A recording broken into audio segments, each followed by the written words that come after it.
Trump threatens to disrupt 2026 World Cup. US organizers alarmed. Neymar enraged and will leave Santos. Lionel Messi's emotional return to Camp Nou. All of this and more in today's episode. US President Donald Trump is once again at the center of a scandal, this time due to statements about the 2026 FIFA World Cup. As reported by The Athletic, Trump threatened to move matches from dangerous cities, including Seattle, Boston, Los Angeles, and San Francisco. All of them are in states where Democrats won, which adds a political subtext. Although the president does not have the legal authority to change locations, tournament organizers are already concerned.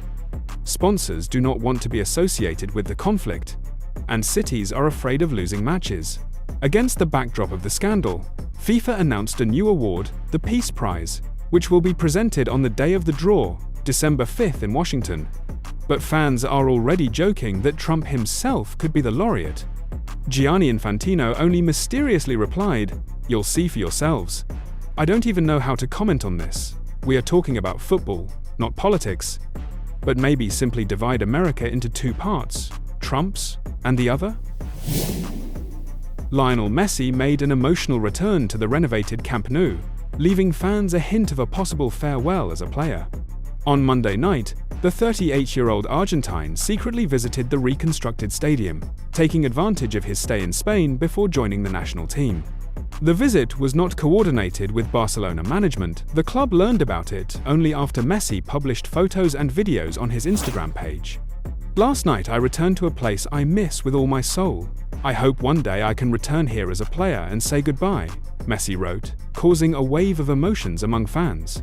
His last match at Camp Nou was held without spectators in the 2020-21 season, after which he moved to PSG and currently plays for Inter Miami. According to Sport, Messi's visit was completely private. He arrived at the stadium accompanied by close friends, without official club representatives. This came as a surprise to Barca management, which has long planned to organize an official farewell to the club legend.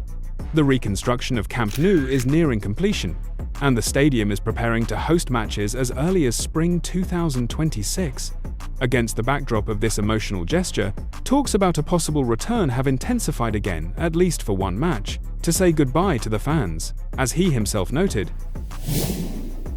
Manchester United may be forced to urgently strengthen their attack in January if Benjamin Šeško's knee injury proves serious. The club is already losing Bryan Mbeumo and Amad Diallo due to their participation in the Africa Cup of Nations. And it is impossible to recall Rasmus Højlund from his loan spell at Napoli. The agreement does not include an early recall clause. This means that Ruben Amorim will be without three attacking options simultaneously, and the club is considering a short-term signing of a new forward, likely on loan. Among the potential candidates are players with Premier League experience or those not participating in international tournaments. The situation is complicated by the fact that United is fighting for a top 4 spot, and a loss of attacking depth could significantly impact results in the second half of the season. Bayern has already contacted Juventus twice regarding a possible transfer of Dusan Vlahović. According to Fabrizio Romano, the Munich club is closely monitoring the situation, as the Serbian striker's contract expires in the summer, and he could become a free agent. Such an option, a free transfer, is a priority for Bayern, which is looking to strengthen its attack without major expenses. Vlahović was previously in the sights of Manchester United and Tottenham, but the German giant is currently the most active. Juventus, for its part, does not rule out attempting to extend his contract, although negotiations have not yet begun. The player himself is focused on playing for the club until the end of the season and does not plan to change teams in winter. If Bayern manages to sign Vlahović for free, it could be one of the smartest transfer decisions of the summer. Real Madrid could unexpectedly receive €30 million thanks to Takefusa Kubo's transfer to Tottenham. The English club is actively working on signing the Real Sociedad winger, and the Madrid club retained 50% of the resale amount when they sold the Japanese player in 2022. This means that in the event of a transfer worth about €60 million, Real will automatically receive half without any negotiations or additional costs. Kubo is having a brilliant season in La Liga, and Tottenham sees him as a key player for their wide attack. The young winger, who is 24 years old, has long been on the shortlist of several APL clubs, but the Londoners are currently the most decisive. Real Sociedad does not have a buyback option from Madrid, so the financial bonus for Los Blancos is the maximum the club can get from this transfer. During the Santos vs Flamengo match in the Brazilian Championship, Neymar repeated an episode similar to Vinicius's behavior in El Clasico. He went to the locker room immediately after being substituted, without waiting for the final whistle. With the score 3-0 in favor of Flamengo, the Santos coach decided to remove Neymar from the game, which caused a negative reaction from the star forward. After a short conversation with the coach, he demonstratively left the field. Flamengo fans did not leave this unnoticed even before the substitution. They chanted, "Neymar, get out! You return to Santos to play in the second division."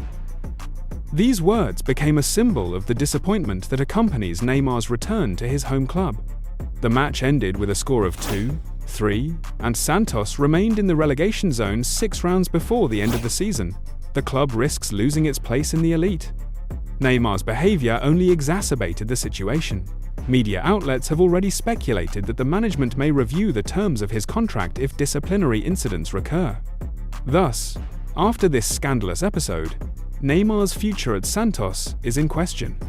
According to Football Transfers, the likelihood of Neymar's transfer to Inter Miami is estimated to be very high, and negotiations are already underway. His contract with Santos ends at the end of 2025, and the American club is ready to offer a salary of €4.2 million per season.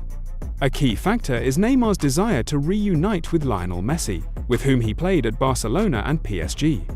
Suarez is already playing in Miami, and the idea of restoring the legendary MSN trio looks not only nostalgic but also commercially attractive.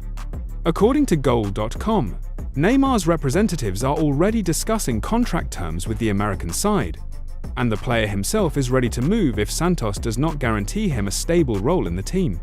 Inter Miami is preparing to participate in the Club World Cup, as well as the Leagues Cup and CONCACAF Champions League. The club needs star reinforcement, and Neymar fits this strategy perfectly.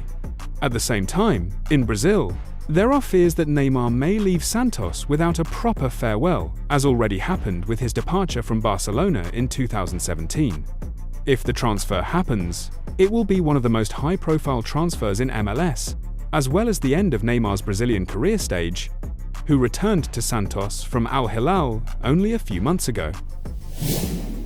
The England national team is preparing a special heat-resistant playing model for the World Cup, which will take place in the summer of 2026 in the United States, Canada, and Mexico.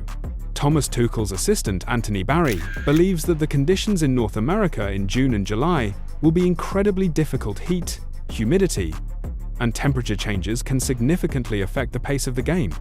That is why the national team staff is developing a tactical model that will allow them to maintain control and effectiveness even in extreme climatic conditions. The team is already conducting training in special tents with elevated temperatures to simulate the conditions of future matches, and is also adapting its playing style to short episodes where energy-saving intensity is important. This approach is part of Tuchel's global strategy, the goal of which is to win a second star on the national team's emblem after the victory in 1966.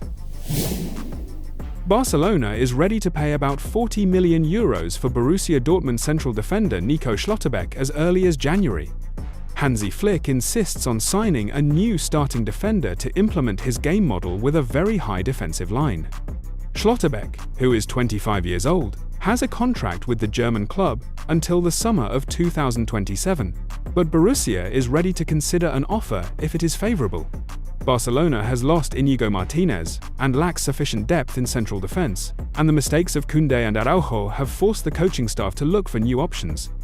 If the transfer happens, it will be the Catalans' first major winter reinforcement and an important step in rebuilding the team under Flick's style.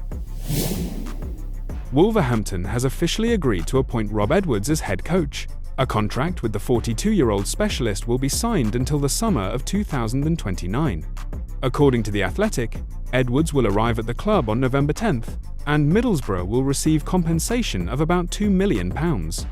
This is a homecoming. Edwards played for the Wolves, from 2004 to 2008, 111 matches, and later worked in the coaching staff, even temporarily leading the team in 2016. Now he has to pull the club out of a deep crisis. Wolverhampton is last in the APL, with a dismal 2 points after 10 rounds under the leadership of Vitor Pereira. The contrast is striking. Middlesbrough is second in the Championship, only 5 points behind Frank Lampard's Coventry. Edwards leaves a project he led to the top to return to the club where his coaching career began, now with a rescue mission. That's it for now. Don't forget to like, subscribe, and share this video. Keep watching for more football action, and have a wonderful day.